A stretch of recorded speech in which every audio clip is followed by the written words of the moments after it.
Opportunity to wish the great people of Kenya a Merry Christmas and a very happy 2026.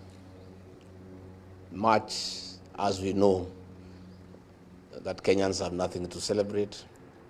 Kenyans depart their villages in anguish, in despair, lacking, not able to put a meal on the table. The economy is not performing, despite the State of Nation address by William Ruto in Parliament saying that the economy is doing much better. Kenyans know differently. As I have said many times, you don't need to tell Kenyans that there is economic growth. They know it when it is happening.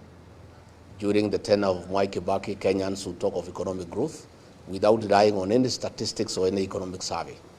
You remember we had banks hawking loans. They would be having tents outside banks, inviting the people of Kenya to come and get money to do business. The economy was thriving and Kenyans knew. So as we proceed for Christmas and New Year festivities, Kenyans are in distress. Kenyans are worried about January because capitation is not available. They have to dig deeper into their pockets to pay school fees for their children. The free primary education initiated by Mwai Kibaki is no longer the case. The free secondary education brought by Uhuru Kenyatta is no longer the case. But we want to ask the people of Kenya to stay focused and not to give up.